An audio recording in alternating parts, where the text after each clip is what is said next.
இன்னைக்குரிய devotion என் தேவன். யாத்திரையாகமம் 15:2. இஸ்ரவேலர் எகிப்திலிருந்து விடுதலையாக்கப்படுவதற்காக பஸ்கா ஆட்டுக்குட்டிய பலி செலுத்தணுங்கிறது இருந்தது. அவங்க பஸ்கா ஆட்டுக்குட்டிய பலி செலுத்தியதுக்கு பின்னர் தான் எகிப்தை விட்டு புறப்படுறாங்க. எகிப்திலிருந்து மீட்கப்பட்டு செங்கடலை கடந்த இஸ்ரவேலர் அவரே எங்கள் தேவன் அப்படின்னு கர்த்தரை புகழ்ந்து பாடுறாங்க.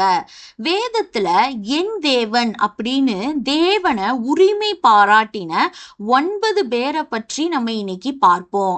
நீங்கள் தேவனை என் தேவன் அப்படின்னு உரிமை பாராட்டுங்க, அவரும் கண்டிப்பா உங்களையும் ஆசீர்வதிப்பாரு. ஃபர்ஸ்ட் யாக்கோபு தன்னந்தனியா தன்னுடைய சொந்த வீட்டை தாய் தகப்பனை விட்டு புறப்பட்டு சென்றப்ப வழியில கர்த்தர் அவனுக்கு சொப்பனத்தை தராரு. அந்த இடத்துக்கு பெத்தேல்னு பேரிடுறாரு. அவன் போகிற இந்த வழியில என்னை காப்பாற்றி என் தகப்பன் வீட்டுக்கு சமாதானத்தோட திரும்பி வர பண்ணுவாரானால் கர்த்தர் என் தேவனாய் இருப்பார் அப்படின்னு சொல்லி ஒரு பொருத்தனை பண்றாரு யாக்கோபு. அவர் நினைத்ததற்கும் வேண்டிக் கொண்டதற்கும் அதிகமாக தேவன் அவன் ஆசிர்வதித்து அவன் தகப்பன் வீட்டிற்கு சமாதானத்தோட திரும்பி வர பண்றாரு. ரெண்டாவது மோவாபிய ஸ்திரீயாகிய ரூத். இவங்க உம்முடைய தேவன் என்னுடைய தேவன்னு தன்னுடைய மாமியாகிய நகோமிய பின்பற்றி வராங்க. கர்த்தராகிய இயேசுவின் வம்ச வரலாற்றுல இவங்களுக்கு ஒரு பொசிஷன் கிடைக்குது. அவங்களுடைய ஜெனரேஷன்ல தான் ஆண்டவர் பிறக்கிறாரு. மூன்றாவது தாவீது. தேவனை என் தேவன் அப்படின்னு சங்கீதங்கள்ல எழுதியிருக்காரு.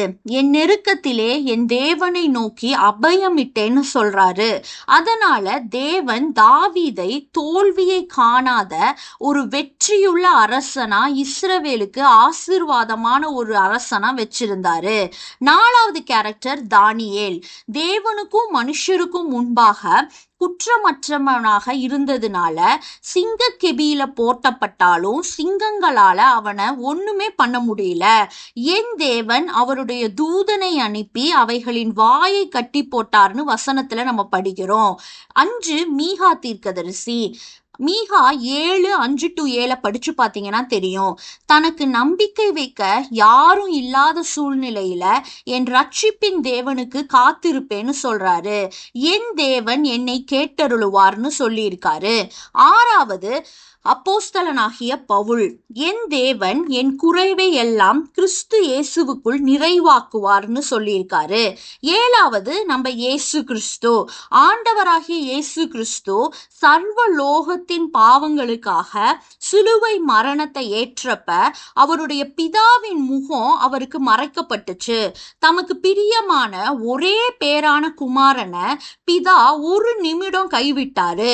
அப்போ குமாரனாகிய இயேசு என் தேவனே என் தேவனே ஏன் என்னை கைவிட்டீர்னு கதறாரு. எட்டாவது யோபு. யோபு தன்னுடைய கொடிய உபத்திரவங்கள் மத்தியில என் மீட்பர் உயிரோடு இருக்கிறார் அப்படின்னு தன்னம்பிக்கையா அறிக்கை செய்யறாரு. ஒன்பதாவது தோமா. ஆண்டவர் உயிர் தெழுந்தத விசுவாசியாம இருந்தப்ப இயேசு அவனை நோக்கி நீ உன் விரலை இங்க நீட்டு என் விழாவில போடுன்னு சொல்றாரு. அவ்விசுவாசியா இராம விசுவாசியா இருன்னு சொன்னப்ப என் ஆண்டவரே என் தேவனேன்னு அந்த இடத்துல சொல்றாரு.